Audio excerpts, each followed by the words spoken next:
राधे नीलाचल धाम।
जय जगन्नाथ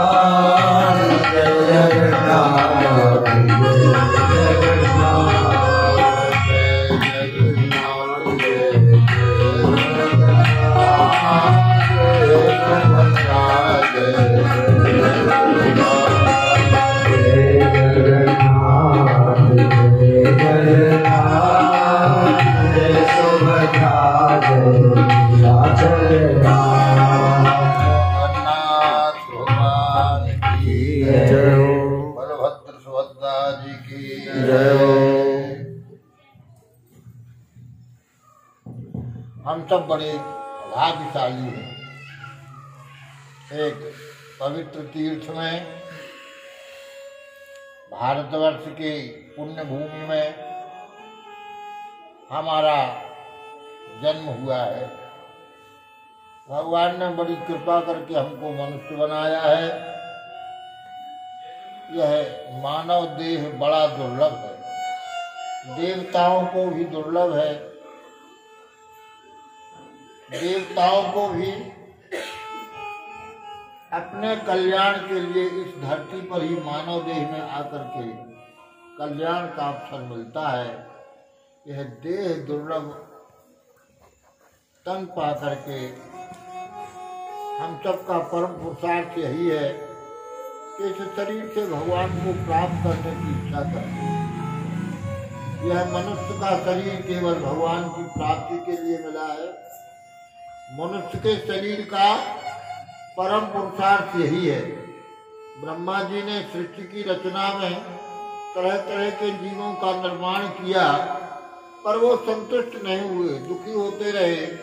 उनके हृदय में संतोष नहीं हुआ। अंत में उन्होंने भगवान का जैसा दर्शन किया था, भगवान का स्मरण करके, और अब तक सृष्टि में जितने अच्छे अच्छे विशेषताएं उन्होंने अपने सृष्टि के क्रम में पाई, उन सबको इकट्ठा करके इस मनुष्य शरीर को बनाया। यह इतना विलक्षण है, इसलिए गोस्वामी ने कहा कि साधन धाम मोक्ष कर द्वारा। यह सभी साधनों का धाम है और मोक्ष का दरवाजा है। इसलिए पाय न देहि परलोक तुम्हारा। इस मनुष्य शरीर को प्राप्त करके जिसने अपना कल्याण नहीं कर लिया, जन्म मरण के चक्कर से नहीं छूट गया, भगवत प्राप्ति नहीं कर ली, तो परत्र दुख पावई, उसको पर अत्र इस लोक में परलोक में दुख ही दुख उठाना पड़ेगा। और सिर धुन धुन पछताए, मत्था ठोक ठोक के पछताना पड़ेगा। और काल ही कर्म ही सुरहि मिथ्या दोष लगाए, कभी कहेगा कि समय हमको नहीं मिला, कलयुग का युग था, कभी कर्मों को क्या करें, हमारी व्यस्तता इस तरह की रही, कहूँ क्या करें, भगवान ने ही कृपा नहीं की। इस तरह से व्यर्थ में दूसरों को दोष देगा, अपने कर्तव्य को नहीं सोचेगा कि हमने मनुष्य शरीर प्राप्त करके हमको सब अनुकूलताएं दी। कर्णधार नरतन भवो बारिधि कहे बेरो, सन्मुख मरुत अनुग्रह मेरो, कर्णधार सद्गुरु दृढ़ नावा, दुर्लभ साज सुलभ करी पावा। यह मनुष्य का शरीर दृढ़ नाव है, संसार सागर को पार करने के लिए केवल नाव से काम नहीं चलता, नाव कैसे पार कर देगी। तो कहते हैं कि कर्णधार सद्गुरु है, इसको खाने वाले सद्गुरु है, इस शरीर को, नाव को सद्गुरु को समर्पित कर दो, वह इसको खे करके पार लगा देंगे। हम उनके इतने अनुगत हो जाएं, उनके वचनों में इतना विश्वास करें, अपनी श्रद्धा भक्ति से उनके चरणों में अपने को सौंप दें, तो हमारा परम कल्याण हो जाएगा।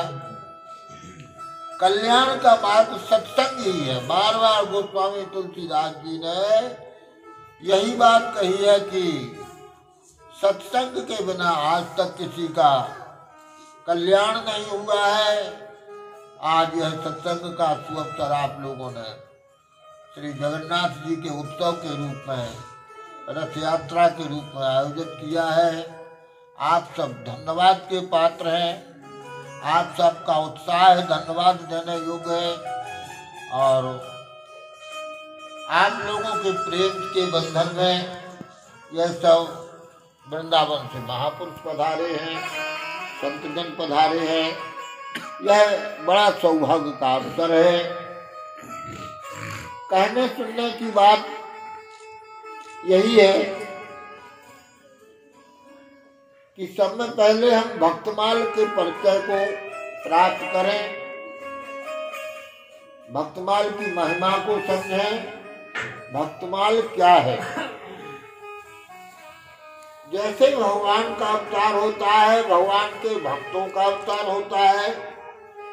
जन्म कर्म तमे दिव्यम, भगवान का जन्म कर्म अवतार दिव्य होता है। भगवान का अवतार होता है सो केवल भक्तन हित लागी, वह भगवान केवल भक्तों के कल्याण के लिए करुणा पर्वत अवतार लेते हैं। और भगवान के भक्त भी कर्मों के बंधन में बंध कर नहीं, जीवन के जगत के कल्याण करने के लिए सूर तुलसी कबीर मीरा आदि रूपों में पधारते हैं। जैसे संतों का अवतार होता है, उन संतों की वाणियों का भी अवतार होता है। गोस्वामी तुलसीदास जी ने कलि कुटिल जीव निस्तार हित वाल्मीकि तुलसी भयो, कलयुग के कुटिल जीवों के कल्याण के लिए वाल्मीकि जी तुलसी के रूप में अवतरित हुए और उन्होंने रामचरितमानस का वर्णन करके भाषागत हिंदी में रामचरितमानस का वर्णन किया। और वह रामचरितमानस हम सबके इस जीवन को भगवान की प्राप्ति के लिए एक आश्रय मिल गया। भाषा ग्रंथ है, सभी पढ़ सकते हैं। हमारी भारतीय संस्कृति का समग्र रूप, भक्ति का समग्र रूप, कल्याण के साधन का समग्र रूप एकदम ऐसे हिंदी में लिख दिया है। ऐसा समझिए कि ये जैसे वेद पुराणों की कुंजी छप गई हो। हमारी संस्कृति का यह एक ऐसा ग्रंथ है। तो जिस प्रकार से रामचरितमानस का अवतरण हुआ और जीव जगत का कल्याण हुआ, उसी प्रकार से भक्तमाल जी का भी अवतरण हुआ। श्री रामानंद संप्रदाय की परंपरा में ही श्री नारायण दास जी हुए, जिनको नाभा गोस्वामी कहते हैं। और उन्होंने भगवत प्रेरणा से, भगवान की कृपा से, वह ब्रह्मा जी का अवतार थे। ब्रह्मा जी का अवतार वाल्मीकि जी भी थे, और वाल्मीकि जी तुलसीदास जी का अवतार थे। सारे वेदों के सार को उन्होंने रामचरितमानस में लिखा। इसी प्रकार से नाभाजी ब्रह्मा जी के रूप में ही अवतरित हुए, और उन्होंने सदगुरु की कृपा से, सदगुरु की आज्ञा से उनको प्रसन्न करने के लिए और उनकी आज्ञा पा करके भगवान के चरित्रों के समान ही भक्तों के दिव्य चरित्रों का उद्घाटन किया। भक्तमाल में देखो, भगवान के चरित्र तो ग्रंथों में लिखे हैं, पर भक्तों के हृदय के भावों को समझना बड़ा कठिन है। भगवान की कृपा से भक्तों के हृदय के भावों को उन्होंने प्रकट करके बहुत उपकार किया है। भक्तों का चरित्र हम सबके लिए ज्यादा अनुकरणीय है, क्योंकि उनकी परिस्थितियां हम गृहस्थियों जैसी ही रही। गृहस्थ में रह करके कैसे उन्होंने भगवान को प्राप्त किया, यह सब हमको प्रेरणा उनसे मिलती है। तो भक्तमाल ग्रंथ बनने के बाद आज जो पाठ हो रहा है मूल भक्तमाल का, ये छप्पयों के रूप में ही मूल भक्तमाल है। तो ये सांकेतिक भाषा है, समाधि की भाषा है।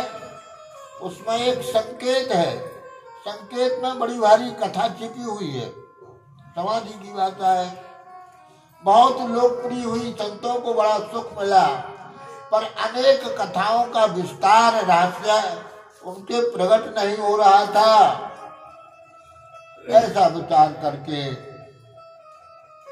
सब मन में दुखी हो जाते कि इसकी कोई विस्तृत टीका होती तो अच्छा रहता, विषय समझ में आ जाता है। हिंदी ग्रंथ पर बड़ा विलक्षण है, रहस्यपूर्ण है। तो 100 वर्ष बाद भक्तमाल के बनने के, श्री नाभा गोस्वामी जी के पधार जाने के बाद 100 वर्ष बाद उन्होंने श्री प्रियादास जी को स्वप्नादेश दिया। जिस समय वो कीर्तन कर रहे थे, कीर्तन में ही ध्यान में प्रकट हो गए और उन्होंने कहा कि भक्तमाल जी की टीका लिखो। तो उन्होंने हाथों से स्वीकार किया। फिर कहा, महाराज हमारी सामर्थ्य नहीं है। तो नाभाजी ने कहा कि तुम चिंता मत करो, हम तुम्हारे हृदय में प्रविष्ट होकर के ही हम ही लिखाएंगे। इस प्रकार से नाभाजी की आज्ञा को पा करके प्रियादास जी ने भक्तमाल के ऊपर टीका लिखी और कहा कवित्व में टीका लिखो। भक्ति रस बोधनी नाम की टीका लिखी और वह इतनी प्रसिद्ध हुई, भक्तों के चरित्रों के रहस्य को खोलने वाली हुई कि भक्तमाल मूल और प्रियादास जी की टीका दोनों मिलकर के भक्तमाल कहलाती है। इस प्रकार से तो भक्तमाल जी का संतों के बीच में ज्यादा प्रचार प्रसार रहा। हर जगह संतों के बीच में भक्तमाल की कथा कहीं सुनी जाती और गृहस्थ उसमें से समादर लेते, आनंद लेते। जैसे कि भक्तकाल कहा जाए, जिसमें भक्त चरित्रों का ज्यादा विस्तार हुआ, इसी प्रकार से अयोध्या वृंदावन में भक्तमाल के बहुत कथा कहने वाली थी, पर संतों में ही थी। पर वृंदावन में श्री जगन्नाथ प्रसाद जी भक्तमाली जी, ओ भक्तमाल के परम भक्त थे, आराध्य थे, भक्तमाल स्वरूप ही थे। उनकी इस प्रकार से इच्छा हुई कि भक्तमाल का प्रचार जन जन में हो। भक्तों की इच्छा भगवान पूर्ण करते हैं। उसी समय भक्तमाल की पुस्तक भी उपलब्ध नहीं थी, खेमराज कृष्णदास प्रेस से छपी हुई थी वो प्रति, तो वो उसमें मूल थी, या एक वैष्णव दास की टिप्पणी प्राप्त होती थी, वो हस्तलिखित ही प्राप्त होती थी। तो पुस्तक ही उपलब्ध नहीं थी, पुस्तकों का अभाव था। चित्रकूट में एक रामचंद्र दास जी पुजारी बड़े भारी भक्त थे, नित्य जो रामायण का पूरा पाठ करते थे वो पूजा भी करते थे। ऐसे विलक्षण महात्मा थे, बड़ी विलक्षण उनकी चर्या थी। श्री श्री हमारे महाराज श्री भक्तमाली श्री गणेश दास जी महाराज, उनसे उनका सच प्रेम था, मित्र थे। तो उन्होंने उनको प्रेरित किया कि भक्तमाल के ऊपर आप लिखिए। हमारे महाराज जी रामायण के विद्वान थे, पर उन्होंने प्रेरित किया कि आप भक्तमाल के ऊपर लिखिए। तो ब्रज की 84 कोस यात्रा में जो उन्होंने श्री जगन्नाथ जी प्रसाद भक्तमाली जी से भक्तमाल को श्रवण किया था, उन्हीं को गुरु रूप में मान करके उन्होंने और भक्त वल्लभा टिप्पणी लिखी। यह जो पुस्तक है भक्त वल्लभा टिप्पणी, ये सन 2050 के करीब 2050 में ये पुस्तक लिखी गई। जगन्नाथ प्रसाद जी भक्तमाली जी ने जब इस पुस्तक को देखा तो उन्होंने कहा कि हर्षपूर्वक कहा कि भक्तमाल की पाठ्य पुस्तक प्रकाशित हो गई। भक्तमाल की पाठ्य पुस्तक प्रकाशित हो गई और पुस्तक का मूल्य था 7 रुपया, और छपते ही वो पूरी प्रतियां बिक गई। संतों को बड़ा सुख हुआ। श्री जगन्नाथ प्रसाद जी भक्तमाली जी इसी से पढ़ाते थे। तो ये तो हमने परिचय की बात कह दी। अब भक्तिमाल के महात्म को कहने की बात, हम भक्तमाल की देखो, किसी चीज की जब तक हम महात्म को न समझ जाए तब तक उसके प्रति हमारा समादर का भाव नहीं होता है। तो भक्तमाल की कैसी महिमा है, भक्तमाल के श्रोता कौन है, यह बात महात्मा में प्रकट हो जाएगी। भक्तमाल से कैसा जीवों का उपकार होता है, यह बात प्रकट हो जाएगी। पहला प्रश्न है कि जैसे राम कथा के श्रोता हनुमान जी महाराज हैं, हम सब लोग हैं, इसी प्रकार से भक्तमाल के श्रोता ठाकुर जी, भक्तमाल के श्रोता ठाकुर जी हैं, यह बात प्रकट हुई है। तो इसमें हम संक्षेप में वर्णन करते हैं। श्री नारायण दास जो कृत भक्तन की माल, पुनिता की टीका करी प्रिया दास सुरसाल। श्री भक्तमाल श्री नारायण दास जी नाभाजी ने की और प्रिया दास जी ने उनकी टीका की, और प्रिया दास जू के सुमित्रवर श्री गोवर्धन नाथ नाम कर। प्रिया दास जी जिन्होंने टीका की उनके मित्र थे श्री गोवर्धन नाथ जी। वो भक्तमाल के बड़े प्रेमी भक्त थे, भक्तमाल की कथा करते थे। ते श्री भक्तमाल रंग छाए, पढ़ सावर को रामति आए। वह श्री गोवर्धन नाथ महात्मा भक्तमाल की कथा करते थे। महात्मा लोग रामत करते हैं, सांवर की रामत, सांवर तक उनको जाना था। रामत माने महात्मा लोग भ्रमण करते हैं, स्थान के लिए जो भक्त लोग सेवा देते हैं उस सेवा को पहुंचा देते हैं। तो रामत करने के लिए सांवर के लिए गए, रास्ते में जयपुर पड़ा। मग में श्री गोविंद देव जो तिनके दर्शन को गवने सो। रास्ते में गोविंद देव जी का मंदिर पड़ गया जयपुर का, गोविंद देव जी का दर्शन करने को गए तो तहाँ श्री राधा रमन पुजारी, हरिप्रिय सुख अनन्य सुभारी। वहाँ श्री गोविंद देव जी के पुजारी श्री राधा रमन जी थे, परम भक्त थे, बड़े भारी भक्तों के भक्त थे। और उन्होंने जब देखा श्री गोवर्धन नाथ को तो जानते थे कि बड़ी प्यारी भक्तमाल की कथा कहते हैं, तो उन्होंने उनसे आग्रह किया, तिन तिन को राखो अटकाई, भक्तमाल सुनवे के ताई। महाराज भक्तमाल की कथा सुनाइए। उनके आग्रह से भक्तमाल की कथा होने लगी। और कुछ दिन तो कथा होते होते और कछु दिन बात बंद कर दीने। कुछ दिन कथा बात करके उन्होंने कहा कि भैया अब हमको अपने रामत में जाना है और सांवर तक जाना है, अब तो हम जाएंगे। तो श्रोताओं ने कहा कि महाराज बड़ा सुख मिला है, अब आप ऐसा करो कि सांवर तक की रामत करके लौट करके इसी रास्ते से आना है, तो लौट करके आप यहाँ आए और इससे आगे की कथा को फिर गोविंद देव जी को सुनाए। कहा ठीक है, उन्होंने स्वीकार कर लिया और सांवर की रामत करके आए। आकर के फिर आयोजन हुआ तो कथा सुनाने लगे तो व्यास जी ने, कथा कहने वाले श्री गोवर्धन नाथ जी ने श्रोताओं से पूछा कि भाई बताओ कहाँ तक कथा हो गई, कहाँ तक कथा हो गई। तो श्रोता तो बहुत थे लेकिन सब चुप रह गए, कोई नहीं बता सका। तो गोवर्धन नाथ जी ने कहा कि भैया हमको तो लगता कि आप लोग पक्के श्रोता नहीं हो, यही नहीं बता पा रहे हो कि कहाँ तक हमने कथा करी। कहा महाराज आप बताइए।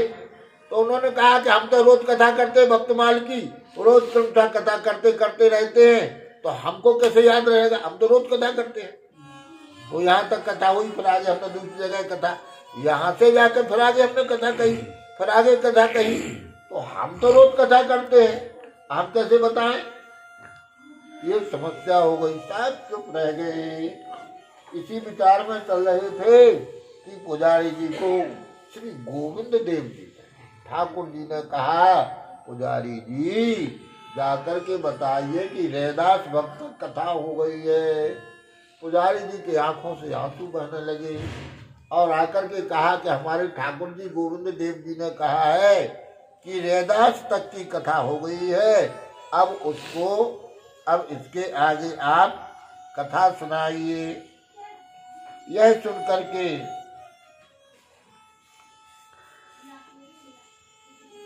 सुन करके सबके नेत्रों में आंसू भरे आए और सब कहने लगे कि भैया इस कथा के सच्चे श्रोता तो श्री गोविंद देव विख्याता, कही पुजारी स्यो यो बाता, श्री रैदास भक्त की गाथा, भई कहो आगे अब नाथा।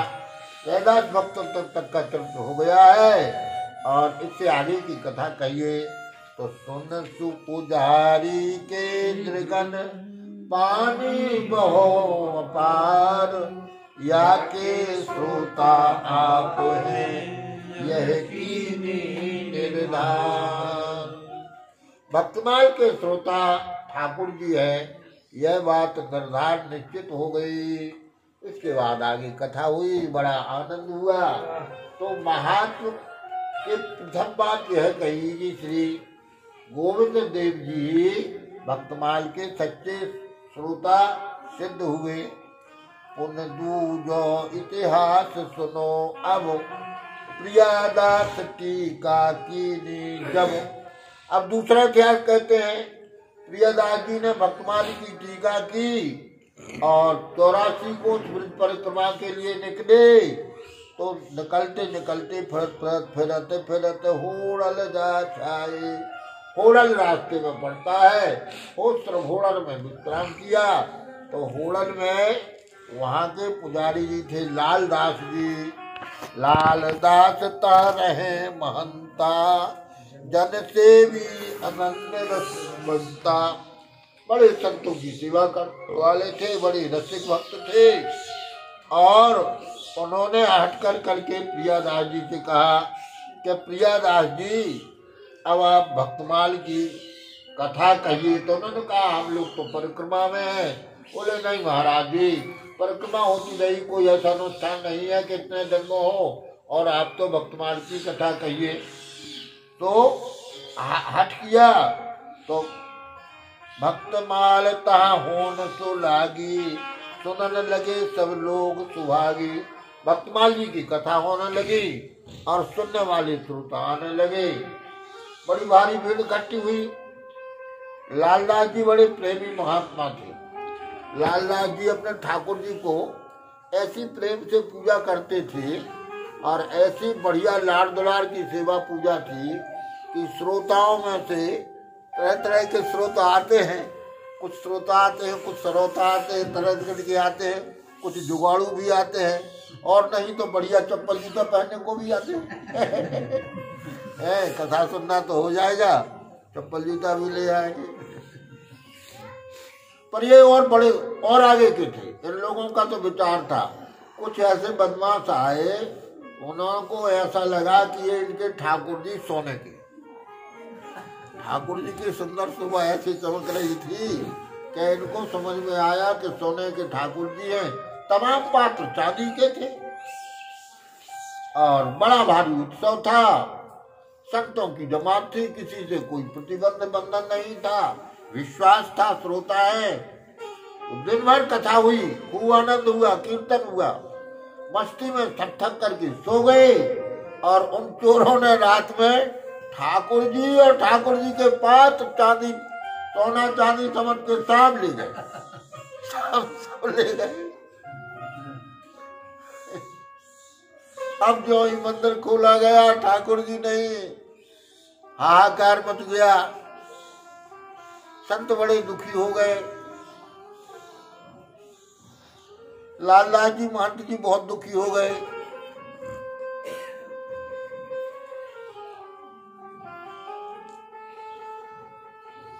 एक दिन निश्चित ठाकुर हु को तेले गए, हरि ही के यह कौतुक नए। प्रात भये सब ही दुख छायो, प्रियादास हु अति अकुलायो। सवेरे हुए सभी दुखी हुए, महात्मा दुखी हुए, महंत जी दुखी हुए, सबसे ज्यादा दुखी हुए प्रियादास जी। प्रियादास जी कही कही कथा न रसोई कीनी, महादुख में मतियति भीनी। न रसोई बनी, न ठाकुर जी को भोग लगा। ठाकुर जी ने तो भोग, तो सब महात्मा भूखे हैं। और उन्होंने कहा कि हम कथा नहीं करेंगे, हम कथा नहीं करेंगे। तो माता जी ने कहा महाराज ऐसा मत करो, कथा होना दो। बोले ठाकुर को ये चरित न प्यारे, ताते चोरन संग पधारे। ठाकुर जी चोरों के संग क्यों चले गए? हमें लगता है उनको भक्तमाल की कथा प्यारी नहीं लगी, अच्छी नहीं लगी। हमने तो अब तक ये सुना है कि भक्तमाल के श्रोता ठाकुर जी ही है। और ठाकुर जी कहे तो बोले के तो श्री महंत बोले कर जोरी, हम कहे तरी ठाकुर ये चोरी, तुम त्याग करोगे जो पे, मेरी कोगत होएगी तो पे। महाराज तो ठाकुर जी ने त्याग दिया, चले गए, और आप भक्त भी त्याग रहे हैं। आप कह रहे कि कथा नहीं करेंगे, तो अब इससे हमारी तो बड़ी दुर्गति हो जाएगी। इसलिए आप रसोई बनाइए, भक्त प्रसाद पाएं और कथा करिए। प्रियादास जी ने कहा कि नहीं, अब मैं कभी भविष्य में कथा नहीं करूंगा। आज नहीं कह रहा हूं, भविष्य में ही कथा नहीं करूंगा।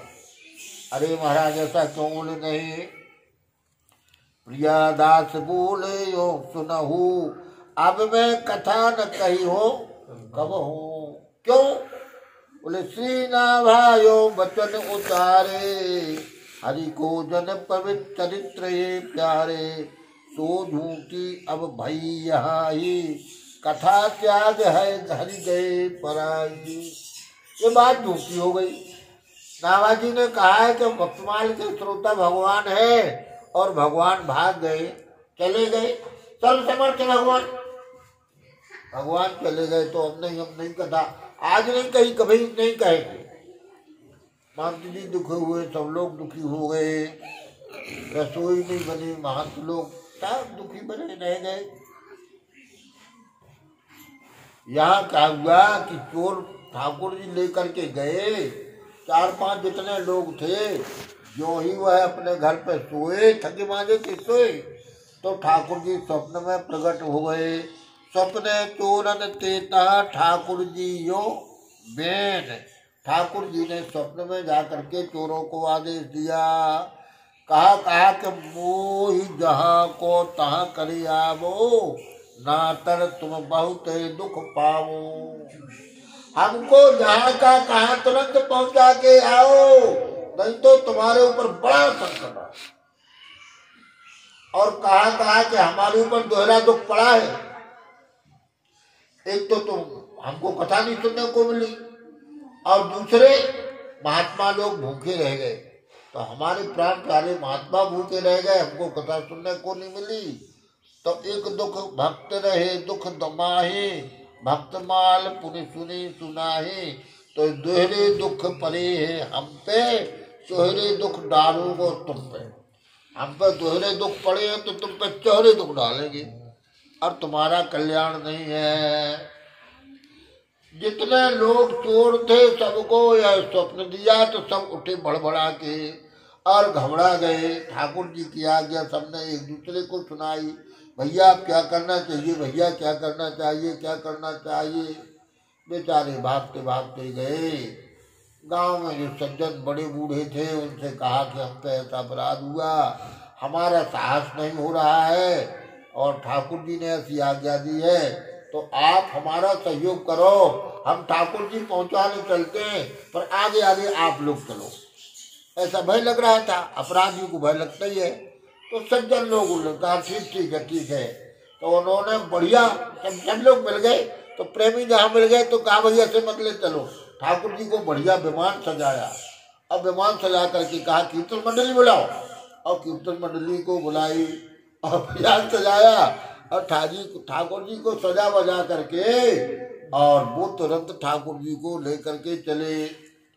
एक आदमी दौड़ करके खबर देने आया, महाराज महाराज महंत जी, महाराज महंत, क्या बात है, कौन हो तुम? क्या महाराज जी, आपके जो ठाकुर जी चोर ले गए थे वो ठाकुर जी को ले आ रहे हैं, और विमान में गजाते बजाते हुए कीर्तन मंडली के साथ ला रहे हैं।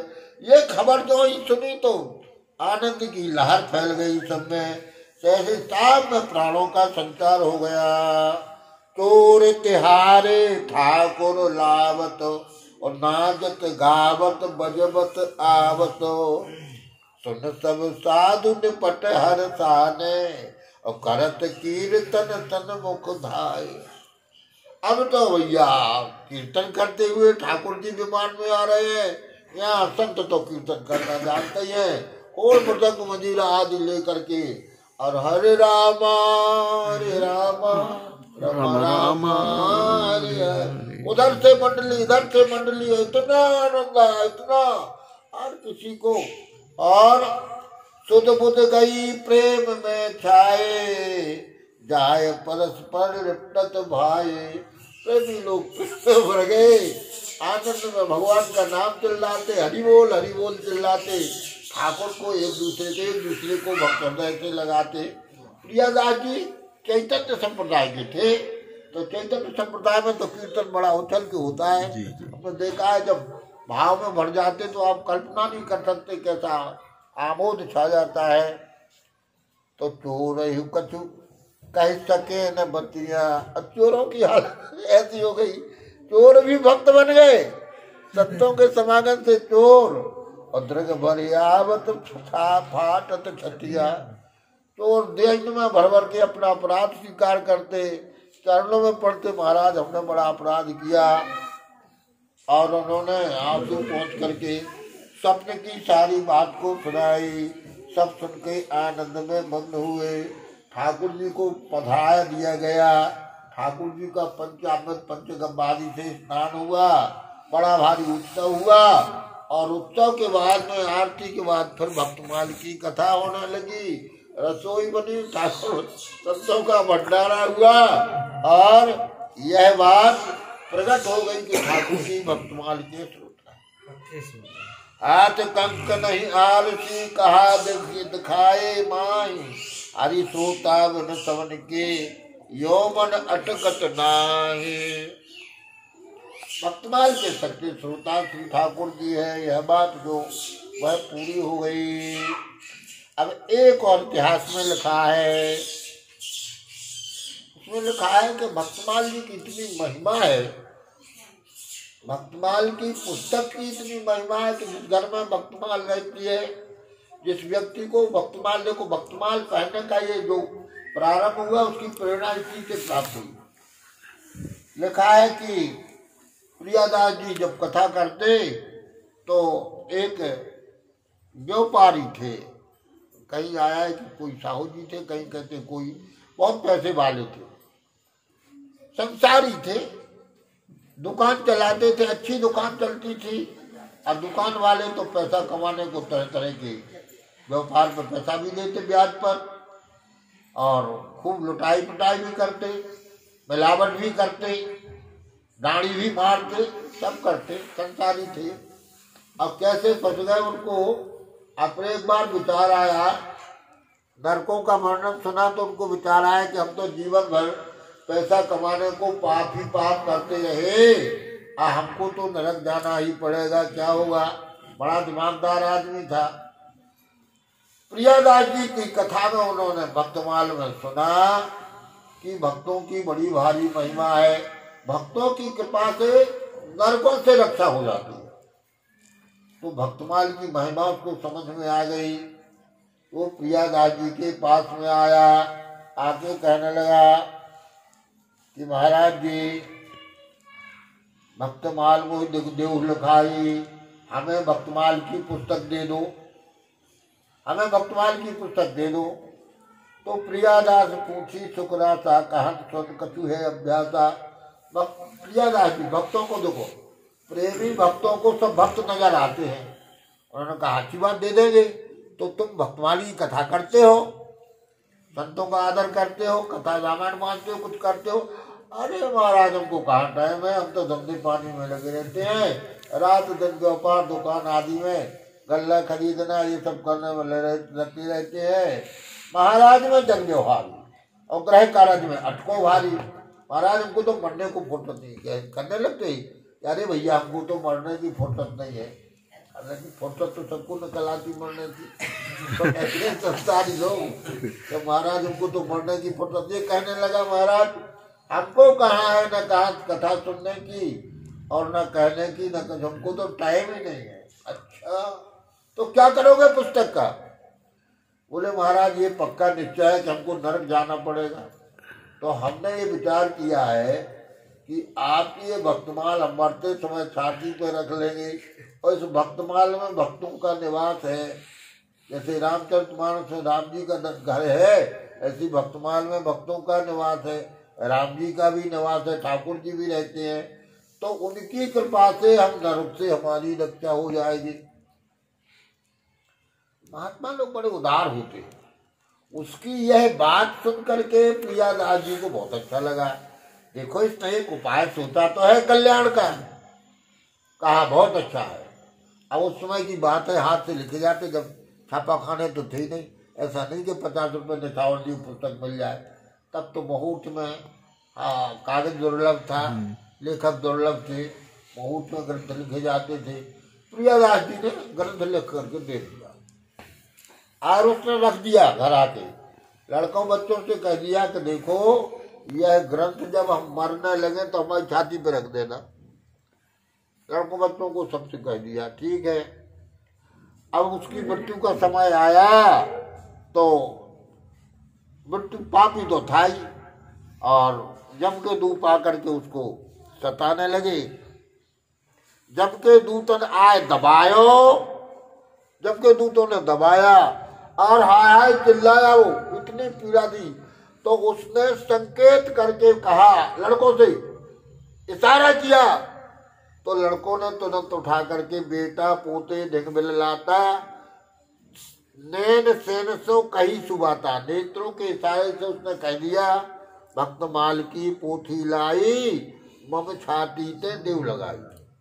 बेटा भक्तमाल की, वो समझ गए पिताजी ने कह रखा था, तो उन्होंने जा करके वे भक्तमाल की पोथी को ले करके छाती पर रख दिया।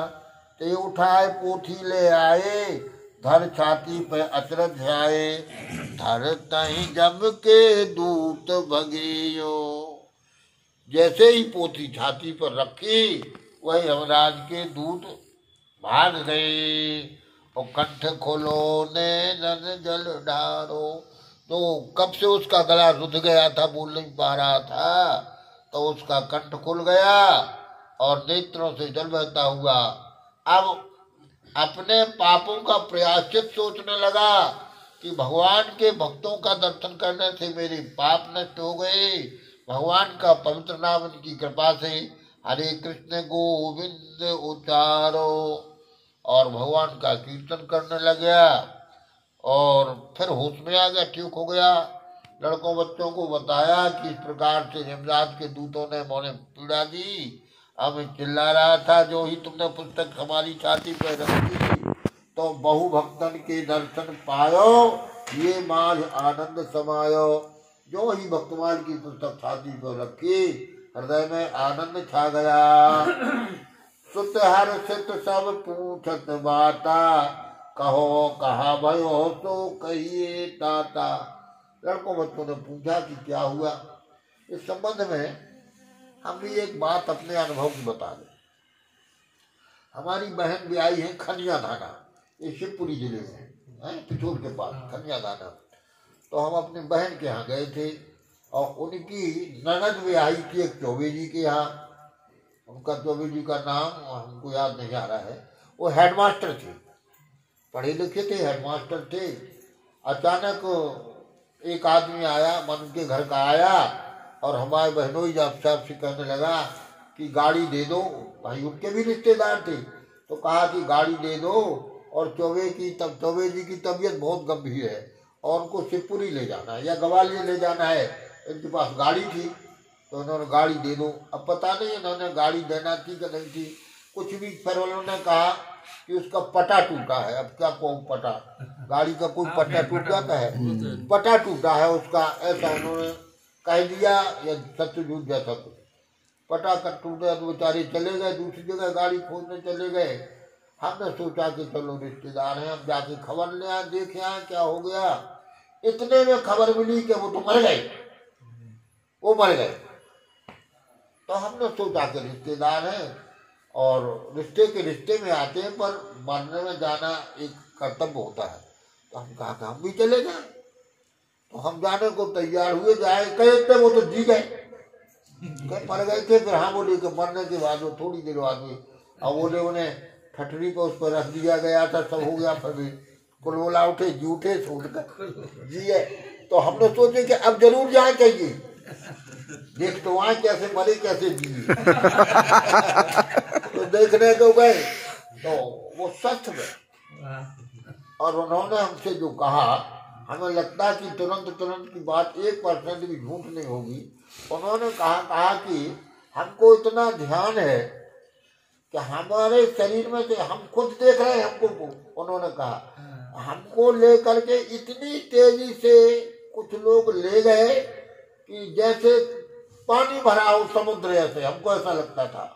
और इतनी तेजी से जा रहे थे कि हम कह नहीं सकते हैं। और वहां जा करके हमको ऐसे लगा कि जैसे कोई बड़ी भारी शहर या बस्ती सी हो, इतना ऐसा है। और थोड़ी देर में हम यहाँ, इतना उन्होंने कहा हमसे। तो उनकी बात को सुनकर के हमको ये लगा कि स्वर्ग नरक की बात जो है वो प्रमाणित है। और अनेक इस प्रकार की किंवदंतियां हैं। तो उसने, साहू जी ने सारा बताया, वहां का आंखों देखा क्या इस तरह से हमको ऐसी दुर्गति से कुटाई पटाई कैसी हो रही थी। और जो ही तुमने भक्तमाल हमारी छाती पर रखी उसी समय, और यमदूत उसी समय सारे भक्तों ने आकर के हमको और उन दुष्टों, उन यमराज के दूतों से रक्षा कर ली। नामदेव रैदास कबीरा सेना धना पीपा अति धीरा, ठाणे सकल कहते बाता हमरे संग चलो ताता। सारे भक्त प्रकट हो गए, नामदेव जी, रैदास जी, कबीर जी, धना जी, पीपा जी, सब कहते हैं कि हमारे साथ चलो। तो कहते हैं कि आओ, यह कह राम कृष्ण उच्चारत, नैन मूंद हरि को उद्धारत। ऐसा कह के भगवान का नाम लेता हुआ बैठ गया और कहने लगा। फिर कुछ समय जीवित रहा, प्राण त्याग हरि धाम सिधायो। प्राण त्याग करके भगवान के धाम को गया, वेतन के और अति सुख छायो। लड़कों बच्चों के हृदय में बड़ा भारी दुख हुआ। इसके बाद क्या हुआ? इसके बाद उनके लड़के बच्चों ने कहा कि जिन महात्मा ने, प्रियादास जी ने हमारे नरक में जाने वाले बाप को बचा लिया, तो उनके पास तो जाना चाहिए। तो वो प्रियादास जी के पास आए। इसमें लिखा है, तिनको कुटुंब बने ही को आयो। तिनको कुटुंब, उनके घर के लोग, लड़के बच्चे वृंदावन आए और तिन्हें ही सब यह चरित्र सुनायो। उनने यह चरित्र सुनाए, सो हम लेखन कियो है सही। कहते हैं कि हमने लिखा है ये 100% सही बात है। जो उन्होंने कहा उसी को हमने लिख दिया है। सो हम लेखन कियो है सही और सब जन भक्तन महिमा नहीं।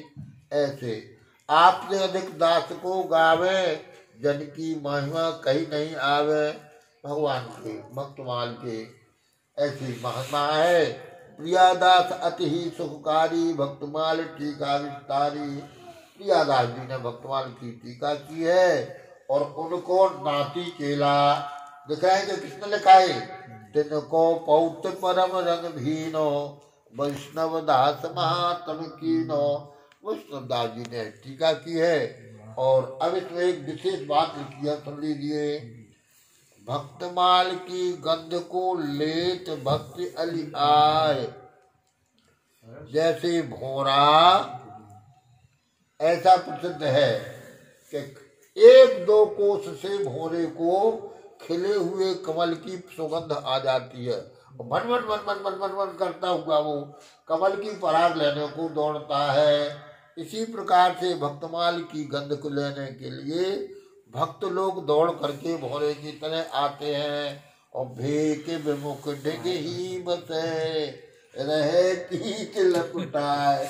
और मेढक तो उस कमल की डाली के नीचे ही कीचड़ में रहता है, लेकिन उसको उस कमल से कुछ लेना देना नहीं। वहीं वो मक्खन मच्छी खाता रहता है, मच्छरों को खाता रहता है। इसी तरह से भक्तमाल भक्तों की बात है। तो यह बड़े सौभाग्यशाली हैं आप सब लोग, इस आयोजन का किया है। और हमसे तो भैया ने आग्रह किया कि आप चलो। हम कहा भैया हम तो ना कोई विद्वान है, ना पंडित है, ना कुछ है, लेकिन तुम्हारा अधिकार है। आग्रह से कह रहे कि चलो, तो भक्तों के दर्शन हो जाएंगे, आप सबका दर्शन हुआ। एक परम पवित्र तीर्थ है। परीक्षित जी की महिमा चर्चा अभी चलाई कि परीक्षित जी को यहीं श्राप हुआ था। तो परीक्षित जी की बड़ी भारी महिमा है। और प्रेमी भक्तों का आप हमको जिस भाव से प्रेम से लेके आए, उसी से हम आह्लादित हुए। घर में आकर हमारी बेटियों के प्रेम को देखा, किस भाव से वहाँ से फूल बरसाती आ लाए। हम कोई बाबाजी नहीं है, हम तो जावाजी ही हैं, आप लोगों में से हैं। पर हमारे प्रति भी इतना प्रेम आपका है, बहुत अच्छी बात है। भगवान कृपा करें, आप में खूब भक्ति बढ़े, खूब आनंद हो और खूब भक्तमाल के संत आपके ऊपर कृपा करें। बोलो भक्त वत्सल भगवान की जय हो।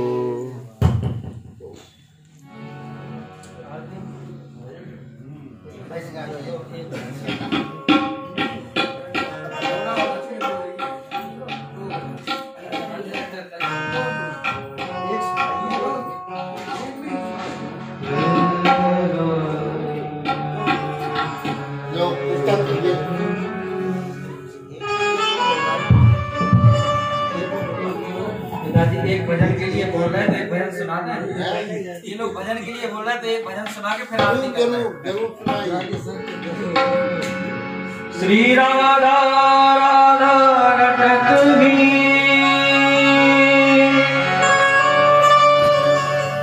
सब व्याधा मिट जाए,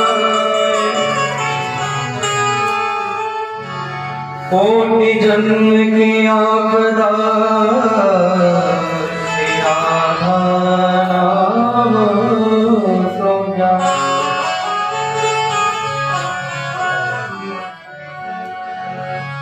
जय जय श्री राधा रमण, जय जय नाम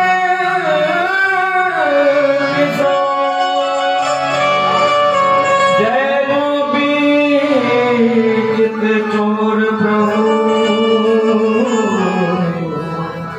जय जय मंगल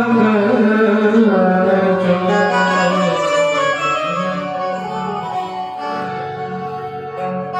किस्मतें बदल जाएगी